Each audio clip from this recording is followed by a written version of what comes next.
Tiffin చేయకపోతే మరి చెప్పేది వినండి, ఎందుకు అనేది మీకే అర్థమవుతుంది. ఇవాళ మనం 6 నెలల నుంచి మన కాంట్రాక్ట్ కార్మిక సంఘాలన్నీ కలిసి మరి జేఏసీగా ఏర్పాటు చేసి మరి ఇవాళ మనం 13వ వేతన ఒప్పందం పెండింగ్ సమస్యలు మరి 13వ వేతనం అయిపోయిన 6వ నెల నుంచి అడుగుతూనే ఉన్నాం.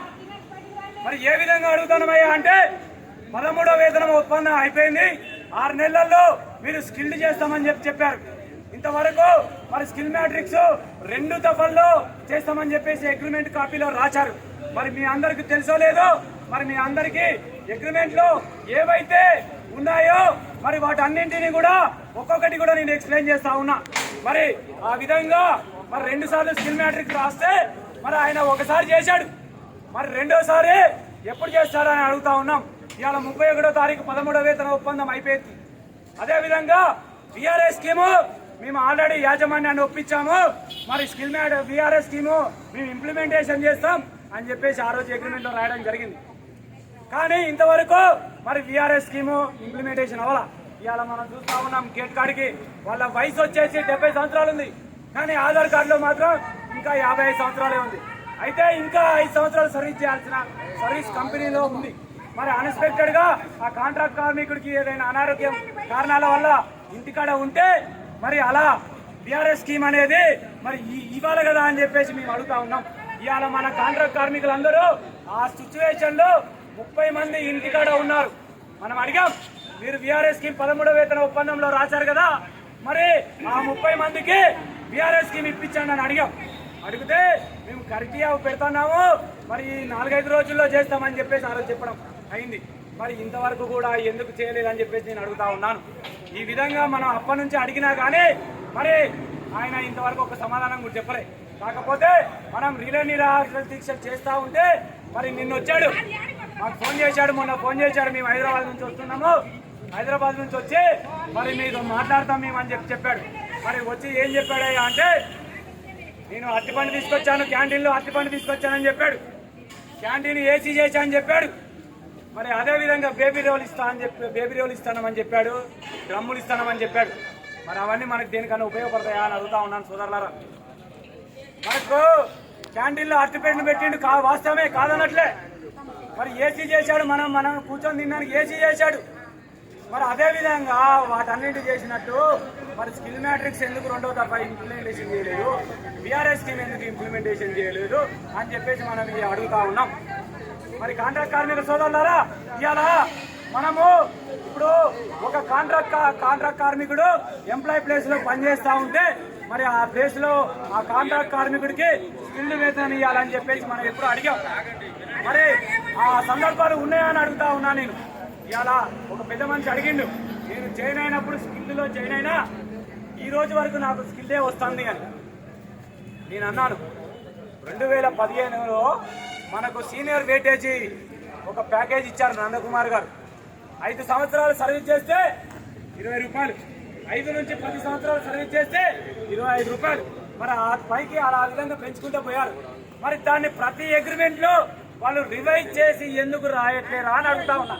ఇవాళ ఆ విధంగా రాస్తే ఆ కాంట్రాక్ట్ కార్మికుడు ఇవాళ క్వశ్చన్ చేయకపోయేటోడు. ఎందుకు అని అంటే ఆయనకు 5 సంవత్సరాలు వచ్చిన తర్వాత ఎంతో అంత అమౌంట్ పెరిగేది. మరి ఈ రోజు ఆ సీనియర్ కార్మికుడు మన గేటు ముందు మరి ఎందుకు క్వశ్చన్ చేసిందో అంటే ఈ లోపాలు ఉండడం వల్లే క్వశ్చన్ చేశారని చెప్పేసి చెప్తా ఉన్నాను. ఇప్పటికీ కూడా మీకు చెప్తా ఉన్నాను, మీ అందరికీ కూడా ఆ పాయింట్ అక్కడ అగ్రిమెంట్ లో రాసి ఉంది. ఏమని అంటే సీనియారిటీ ప్రకారం వేటేజీ ఇవ్వాలని చెప్పేసి మనం ఈ సభాముఖంగా తెలియజేస్తా ఉన్నాం. 14వ వేతన ఒప్పందంలో సీనియారిటీ ప్రకారం వేటేజ్ కంపల్సరీ ఇవ్వాలని చెప్పాం. మనం 14వ వేతన ఒప్పందం మరి ఆర్యూ వాళ్ళు చేయడం కుదరదు, మేనేజ్మెంట్ తోటే ఆ సమస్యల్ని పరిష్కరించాలని చెప్పేసి మనం ఈ టెంట్ ద్వారా కూడా చెప్పాం. మేనేజ్మెంట్ కూడా ఇంతవరకు మరి 14గా ఎల్టీఏ సమస్యల గురించి మరి మనల్ని పిలిచి చర్చించలేదు.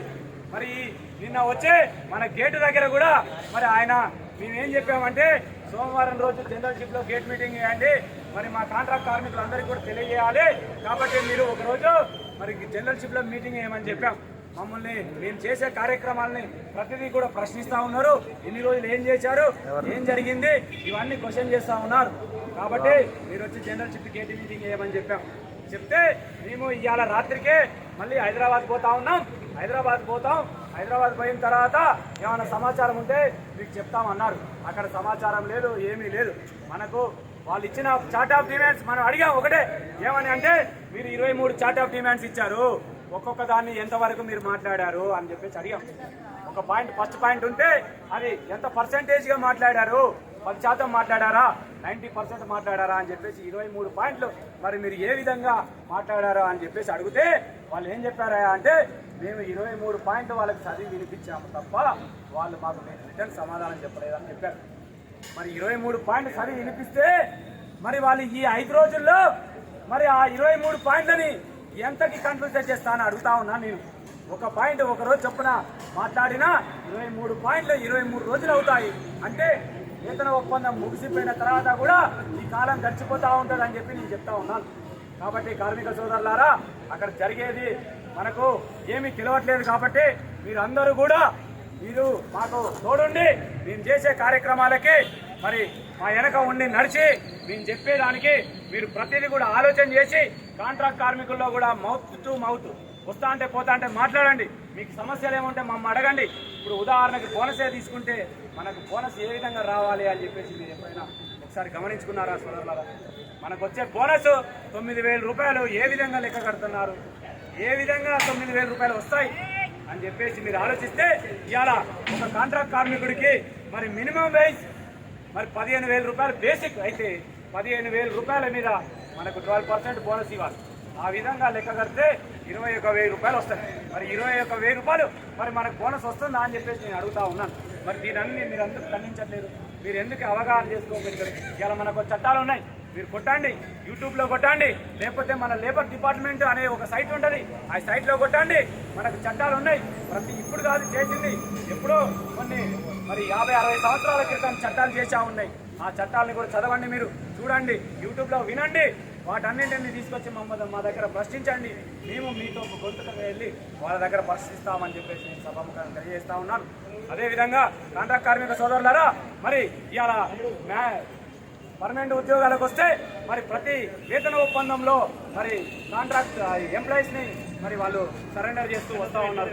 ఇవాళ 12వ వేతన ఒప్పందంలో 168 మందిని సరెండర్ చేశారు. అదేవిధంగా 13వ వేతన ఒప్పందంలో 128 మందిని సరెండర్ చేశారు. మరి ఎంతమందిని సరెండర్ చేశారు? 2 వేతన ఒప్పందాల్లో 300 మందిని సరెండర్ చేశారు. మరి ఒక్క రిక్రూట్మెంట్ అయినా తీశారా? ఒక కాంట్రాక్ట్ కార్మికునైనా పర్మనెంట్ చేశారా? మరి ఆ ఉద్యోగాలన్నీ ఎటుపోతానా ఉన్నాయని చెప్పేసి మేము అడుగుతా ఉన్నాం. మరి అలా ఇంతమంది కార్మిక సోదరులు, మరి అన్న, మన తమ్ముడు, వాళ్ళందరూ చదువుకున్న వాళ్ళు ఉన్నారు. మరి వాళ్ళందరికీ ఏ విధమైన మరి మెరిట్ మీద మరి ఉద్యోగ అవకాశాలు వస్తున్నాయా అని చెప్పి నేను అడుగుతా ఉన్నాను. ఇక పోతా అంటే రిక్రూట్మెంట్ కూడా ఉండదు అని చెప్పేసి నేను తెలియజేస్తా ఉన్నాను. ఎందుకంటే వీళ్ళు మ్యాన్ పవర్ నమ్ముకుంటూ వస్తుంటే ఇక్కడ ఉద్యోగాలు అనేవి లేవు. రిటైర్ అయిపోతూనే ఉంటారు, మ్యాన్ పవర్ అమ్మేస్తా ఉంటారు. కానీ కాంట్రాక్ట్ ఎక్కడ కూడా పర్మనెంట్ అవకాశం లేదు, ఉండదు కూడా. అదేవిధంగా కార్మిక సోదరులారా, మరి సీపోలేండ్ గురించి మనం క్లారిటీగా అడగడం జరిగింది. అడిగితే ఆయన ఏమన్నాడు అని అంటే దాని మీద కూడా క్లారిటీ ఇవ్వలే. అది ఉంటది పోదు అని చెప్పేసి అటు సగము ఇటు సగము కాంట్రాక్ట్ కార్మికుడికి ఖచ్చితంగా అన్యాయం చేయాలనే ఉద్దేశంతో ఈ 14వ వేతన ఒప్పందం జరుగుతూ ఉన్నదని చెప్పేసి మా జేఏసీ సభ్యులందరూ కూడా మరి నిర్ణయం చేసి మనం చేసే కార్యక్రమాలన్నీ కూడా స్ట్రాంగ్గా చేయాలి. మనం సమ్మె నోటీస్ ఇస్తూ ఉన్నాం కాబట్టి మన కార్మికులందరికీ మనం తెలియజేయాలి ఈ విషయాన్ని.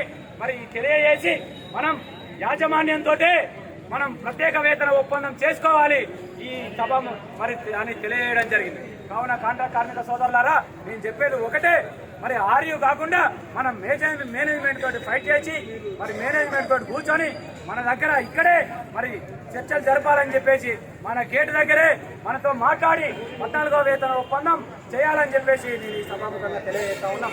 ఒకలా యాజమాన్యం రాకపోతే మనం చేసే కార్యక్రమాలని ఉధృతం చేసి ప్రతి కార్యక్రమం 2 రోజులకు ఒకసారి గేట్ మీటింగ్ చేసి, లేదా ఇక్కడ నుంచి సారపాక వరకు ర్యాలీ చేసి, లేదా మనం 1వ తారీఖు తర్వాత మరి వాళ్ళు ముందుకు రానట్లయితే మనము ఖచ్చితంగా గేట్ దగ్గర కూర్చొని సమ్మె చేయడానికి కూడా మనం సిద్ధంగా ఉన్నామని చెప్పేసి నేను తెలియజేస్తా ఉన్నాను.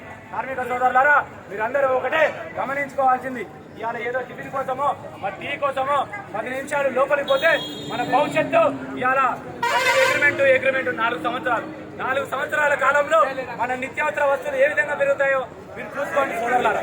మరి ఇవాళ 10 రూపాయలు ఉంటే రేపు పొద్దుట 100 రూపాయల విలువ. మరి 4 సంవత్సరాల వరకు మనకి ఇంతవరకు కూడా మనకు జీతాలు పెరగవు. మరి వీడియో పాయింట్లు వస్తున్నాయి అంటే అరకొర వీడియో పాయింట్లు వస్తున్నాయి, 1 రూపాయి 2 రూపాయలు వీడియో పాయింట్లు వస్తున్నాయి.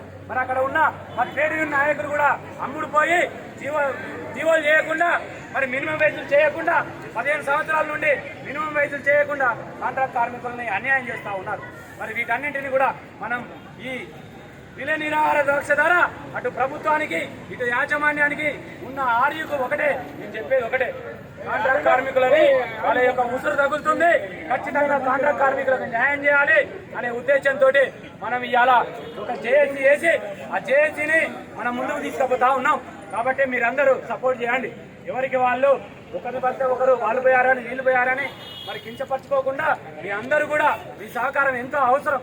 ఇంకా మాకు తెలియని మీరు చెప్పండి, మేము తెలుసుకొని అడుగుతాం, ప్రతిదీ కూడా క్వశ్చన్ చేస్తాం. ఇవాళ ఒక టిఫిన్ కోసమో ఒక టీవీ కోసమో 10 రూపాయల కోసమో మన లోపలికి పోతే మన జీవితాలు మొత్తం ఆగమయ్యే పరిస్థితి ఉంది. ఇలా టెంట్లో కూర్చుంటామంటే 13 వేతన ఒప్పందాల్లో మనం ఇండివిజువల్గా టెంట్ వేసుకోలేదు. ఎందుకు వేసుకోలేదు? అక్కడ మనం ఎంప్లాయీ సంఘాలతో మనం సపోర్ట్గా ఉన్నాం కాబట్టి మనకు వాళ్ళు ముందున్నారు, వాళ్ళు న్యాయం చేస్తారు, వాళ్ళు న్యాయం చేసి మన జీవితాలను బాగు చేస్తామనే ఉద్దేశంతో మనం వాళ్ళకి సపోర్ట్ చేశాం. మరి ఇవాళ మనం ఎందుకు సపోర్ట్ చేయట్లే వాళ్ళకి అంటే చేసిన ప్రతి ఒక్క సంఘాలు, ఆ సంఘం అయితే ఈ సంఘం అయితే 2 సంఘాలు 13 వేతన ఒప్పందాలు కాంట్రాక్ట్ కార్మికులకు అన్యాయం చేశారని మనం ఇవాళ గొంతెత్తి అరిచి మరి మన గేట్ దగ్గర మన నిరాహార దీక్ష మనమే చేసుకుందామని చెప్పేసి జేఏసీ వేసి 5 సంఘాలు కలిసి కాంట్రాక్ట్ కార్మిక సంఘాలన్నీ కలిసి ఒక తాటి మీదకి వచ్చి జేఏసీ వేసి మన బతుకులు మనమే మార్చుకోవాలి, ఎవరు మార్చరు అనే ఉద్దేశంతో ఈ నిర్ణయం తీసుకొని మీ అందరికీ ప్రతి ఒక్క విషయం తెలియజెప్తా ఉన్నాం. అదేవిధంగా కాంట్రాక్ట్ కార్మికులారా లోపల హాల్లో ఉన్నాయి 150 రూపాయలు పెరుగుతుందంట. 150 రూపాయలకి ఎవరికి పెరుగుతుంది? ఆయన చెప్పాడు గేట్ దగ్గరికి వచ్చి ఇంతవరకు 20% కూడా అవ్వలేదు. మరి లోపల ఎలా చెప్తారు 150 రూపాయలు పెరుగుతుందని? 150 రూపాయలు పెరిగితే మరి మనం బతుకుతామా అని అడుగుతా ఉన్నాను. ఒక రోజుకు 150 రూపాయలు పెరిగితే మరి 4 సంవత్సరాల్లో ఎన్ని రేట్లు పెరుగుతాయి? మరి ఆ 150 రూపాయలతో మనం బతుకుతామా అని చెప్పేసి నేను ఈ సభాపంగా అడుగుతా ఉన్నాను. 150 రూపాయలు కాదు, 300 రూపాయలు వచ్చినా మనం గేట్ కాడ నిరసన తెలియజేయాల్సిందే. మనకు కావాల్సింది మరి రోజువారీ వేతనం కాదు, మన బోనస్ పెరగాలి, సీనియారిటీ ప్రకారం వేటేజ్ ఇవ్వాలి, సీనియారిటీ ప్రకారం స్కిల్ మ్యాటిక్స్ ఇవ్వాలి, అదేవిధంగా మరి విఆర్ఎస్ స్కీమ్ ఇవ్వాలి, అదేవిధంగా ప్రతి సంవత్సరం స్కిల్ మ్యాట్రిక్స్ చేయాలి. ఇవాళ స్వీపర్లు కానీ సీనియర్ నాయకులు కానీ 10 సంవత్సరాలు సర్వీస్ చేస్తే వాడికి సెమీ స్కిల్ ఇవ్వాలి. 10 సంవత్సరాలు దాటి ఒక 7 సంవత్సరాలు 5 సంవత్సరాలు చేస్తే వాడి సర్వీస్ని గుర్తించి స్కిల్ ఇవ్వాలి. ఆ విధంగా ఒక 7 సంవత్సరాలకు 5 సంవత్సరాలకు వాడికి గ్రేడ్ పెంచుకుంటూ పోవాలి, కానీ తగ్గించుకుంటూ రావద్దు అని చెప్పేసి నేను ఈ సభాముఖంగా తెలియజేస్తున్నాను సోదరులారా. మరి కాంట్రాక్ట్ కార్మికులు C4LO ఇవాళ వాళ్ళు ఒక యూనిటీగా ఏర్పడి ఆయన దగ్గరికి పోయారు. ఆయన దగ్గరికి పోతే ఆయన ఏం చెప్పాడు? 2021 కంటే ముందున్న వాళ్ళకు ఉండదట, 2021 తర్వాత జాయిన్ అయిన లోపల ఉండదట. అట్లెట్లా ఉండదు? ప్రతి ఒక్కరికి ఉంటుంది కంపల్సరీ. C4L కాంట్రాక్ట్ కార్మికులకు నేను తెలియజేసేది ఒకటే, C4L అనేది పోదు, ఖచ్చితంగా ఉంటుంది. మళ్ళీ అగ్రిమెంట్ వాళ్ళు చేసినట్లయితే ఖచ్చితంగా అది కంటిన్యూటీ అవుతుంది అని చెప్తా ఉన్నాను. ఇలా C4L వస్తుంది, తర్వాత C3L కూడా వస్తుంది, C1L కూడా వస్తుంది. గ్రేడ్ 5 సంవత్సరాలకు ఒకసారి గ్రేడ్ మారినప్పుడు ఆ విధంగా తగ్గుకుంటూ పోతూనే ఉంటుంది. కాబట్టి కాంట్రాక్ట్ కార్మిక సోదరులారా మనకు అన్యాయం జరుగుతూ ఉంది, మీరు ఇప్పటికైనా తెలుసుకొని ప్రతిదీ కూడా మాతో రండి, కలిసి రండి. మనం అందరం ఒక జర్నీ చేద్దాం, ఒక ప్లాట్ఫారం ఏర్పాటు చేసుకున్నాం. ఆ ప్లాట్ఫారంకి మీరు డ్యూటీ దిగిపోయేటప్పుడు సంఘీభావం తెలపండి, నాకు ఎందుకులే అని చెప్పేసి వెళ్ళిపోవడం కాదు. ఒక్క 2 నిమిషాలు లేట్ అయ్యి ఇంటికి పోతే ఏం కాదు. వాళ్ళని కలిసిపోతే వాళ్ళలో ఉన్న ఆనందం ఎలా ఉంటుందంటే, నాకోసం నా కార్మికుడు వచ్చాడు, నన్ను కలిసి వెళ్ళాడు, వాళ్ళలో కూర్చునే వాళ్ళలో కూడా ఉత్సాహం వస్తుంది. అంతే తప్పించి కానీ మేము అక్కడ కూర్చుంటే మీరు ఇట్లకెళ్ళి వచ్చి వెళ్ళిపోయి మళ్ళీ ఇట్లకెళ్ళిపోతే మరి అది ఎలా ఉంటుందంటే, మన కోసం మనం ఏదో చేస్తా అంటే వాళ్ళ పాటికి వాళ్ళు వెళ్ళిపోతా ఉన్నారు, వాళ్ళకి అవసరం లేదా అని చెప్పేసి అనుకుంటా ఉన్నాం. కాబట్టి కార్మిక సోదరులారా లోపల్లో కాంట్రాక్ట్ కార్మికులకు అపోహలు ఉన్నాయి, ఆ అపోహలన్నీ పోగొట్టుకోండి. ఖచ్చితంగా ఇక్కడ జరిగేది మన పోరాటం చేస్తే మరి సాధించుకునేది అన్ని ఫలితాలన్నీ సాధించుకుంటాం. కాబట్టి మీరందరూ సపోర్ట్ చేస్తేనే మేమందరం కూడా ముందుండి మరి మీకు నాయకత్వం వహించి ఖచ్చితంగా ఈ వేతన ఒప్పందం ఒక చరిత్రలో నిలిచిపోయే విధంగా 14వ వేతన ఒప్పందం కాంట్రాక్ట్ కార్మిక సంఘాలతో చేశారని చెప్పేసి ఐటీసీలో చేసిన విధంగా వేరే కంపెనీలో మళ్ళీ చేయించుకొని మనము ఉదాహరణగా మరి ఉండాలని చెప్పేసి నేను ఈ సభాముఖంగా తెలియజేస్తూ మీరందరికీ సహకరించిన అందరికీ ధన్యవాదాలు తెలియజేస్తూ కాంట్రాక్ట్ కార్మికుల ఐక్యత, కాంట్రాక్ట్ కార్మికుల ఐక్యత, కాంట్రాక్ట్ కార్మికుల ఐక్యత. రామచంద్రారెడ్డి మాట్లాడతాడు, 2 నిమిషాలు ఉండండి, టైంలో అయిపోద్ది.